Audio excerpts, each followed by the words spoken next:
Hello, everybody. Welcome to High Five Friday. This is things that I like. We are in very tough times right now. We are facing a lot, and there's a lot of work to be done. There's a lot of organizing. There's a lot of marching in the street and other changes on the way. But you gotta find a time to enjoy yourself. You gotta find things that make it just a little bit better, something that keeps you going, and that's why I do these High Five Fridays. They are my little window into the things that I like and what I've been doing to keep myself sane in these trying times. So, let's get to it. Also, plan to have more of these coming soon. That's the goal. I always want to do more than I want to do more, but I don't like to work. You know what I mean? So it would mean I have to do a lot of work. And it isn't a lot of work. It just requires that I just get not hem and haw when recording these videos. I end up dragging my feet a lot, and I need to just hit start and let Jake edit out all the bullshit. So this week we have some interesting stuff. First one is a documentary. It's called Death by Metal. I believe it's free with the Amazon Prime Video subscription. It's an absolutely amazing documentary. It's about death metal. It's about kind of the guy that started a lot of it, at least in America, in the early 80s. Chuck Schuldiner was a guy that had a friend, started a band, wanted it to be heavy, wanted it to be the craziest stuff ever. They called themselves Death. He came up with this demonic screeching yelling thing that he does. It's amazing. They made 3 albums that are pretty much sped up thrash with a bunch of very terrifying imagery, the signature voice, and helped to spawn death metal out of Tampa, Florida area. So that led to Morbid Angel and Deicide and Massacre and Obituary and eventually Cannibal Corpse moved from New York down there. But it's a hotbed of death metal, and I fucking love it. And this guy was absolutely an asshole. It sounds like basically every new album he had a whole new band because he was very hard to work with, but he was very determined to get it out. And he's absolutely a genius of the genre. Incredible on guitar, and those first 3 albums are very straightforward. Scream, Bloody Gore, Spiritual Healing, and Leprosy. That's out of order too. Those 3 are very straightforward. Later in the career, when he got to Symbolism, and then finally the what do they call it? I forget the names of them now. The Perseverance of. So eventually, in the 90s, it got more technical. The riffs got way more intricate, and technical death metal became a thing that also took off in a very small part of the musical world. Starting from Symbolism is an amazing album, but The Sound of Perseverance, the final album, is absolutely unreal. So good. It blows me away. I'm just addicted to it. Also, a very tragic story with Chuck. He became sick and passed away. So his spirit lives on, and everybody that wants to hear more death metal. And I think he, is an absolute legend. So check out Death by Metal. It's available on streaming, I think. This next one is called Spanish. This next one is in French, and I do not know how to say this except for it. I'm gonna try. I gotta try. You never learn until you try. No one can correct you until you say it so badly that they have to. C'est un rendezvous. I know rendezvous. Everybody knows rendezvous. But the C with all these extra shit dancing on top. C-tat, say-tat, I don't know what it is. French people sound cooler.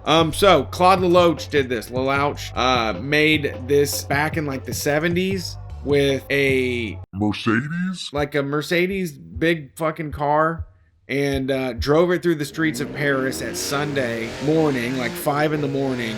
They don't know who exactly was driving it. There's a lot of speculation. Maybe it was a Formula 1 driver. Who knows? But it is the craziest footage I've seen, and absolutely, really broke boundaries for that time period as far as car chases and filming goes. And this is absolutely bonkers, completely unsafe, terrifying to watch, but you cannot look away from it. You absolutely got to see it. Also, Claude, the original director, is redoing it with Charles Leclerc from the Ferrari Formula One team. I guess they a couple months ago, they shut down parts of Paris and had them drive through and do the whole thing again. So I'm guessing I probably said 2 different city names and I got a lot of stuff wrong because I'm educated about Europe, but I love that video. They know how to drive crazy as hell over there, and I really appreciate that. This next one it's just a video.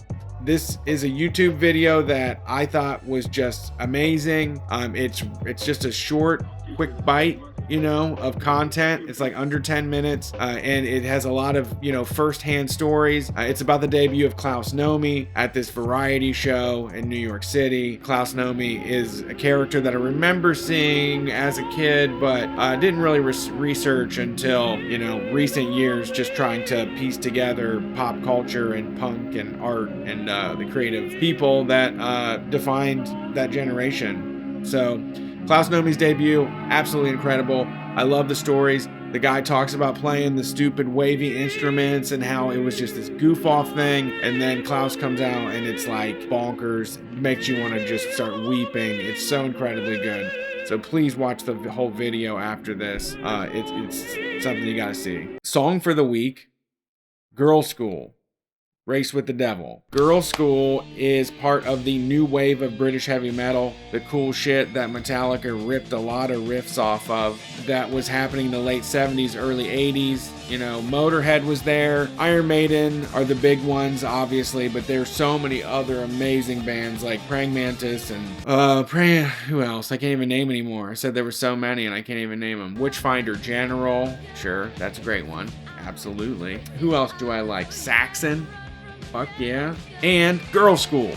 So fucking good. And they play at such a breakneck speed. They play just a click faster than everyone else. And this song is called Race with the Devil. It's a song that was initially recorded by this like psychedelic freakout group called Gun. I absolutely recommend you listen to that. It was later re-recorded by Judas Priest, Judas Priest, old Rob Halford. And then Girl School took it and fucking perfected it. They have other covers like Fox on the Run, which is another amazing cover of that sweet song. You've probably heard it from Guardians of the Galaxy. But Girl School was an amazing British heavy metal band that's just as good as Iron Maiden on the guitar and way punk and fast and just so perfect. I really like the album Hit and Run a lot, and I like the Take a Bite album, has some good shit on it. Girl School is one you gotta hear it and you're gonna love it. It's just like the best shit, and it goes so good for any occasion. The last one here is a quote from one of my favorite movies, really. This is from the Speed Racer movie, which if you haven't seen it, it's phenomenal. It really gets into the politics of racing. There's madcap fighting, incredible performances from Susan Sarandon and John Goodman. Christina Ricci's in it. The slimeball that plays Speed Racer sucks, but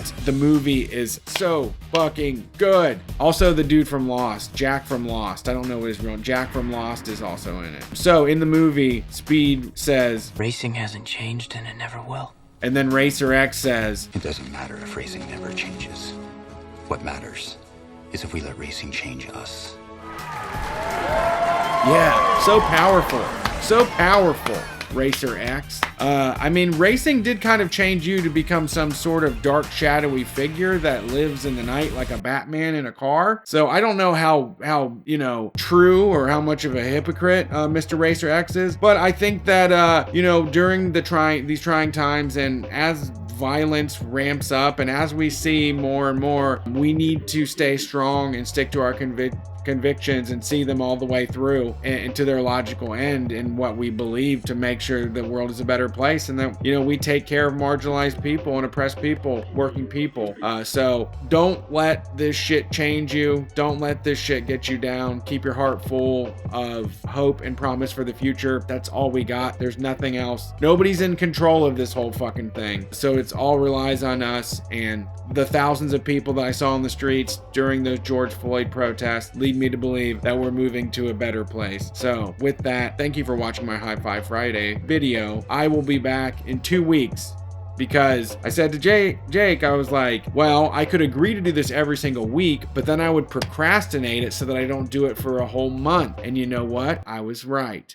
So I've agreed to do it every other week. I already have piles of shit I want to show you. There's so many mobile games I've been wasting my life on. You gotta wait. You gotta wait until that next High Five Friday. So we'll see you later. I don't know why I said we. I'm not we. I feel like it's not a royal we. It's a street fight we. Like me and Brian. Me and Brian will see you on the live streams.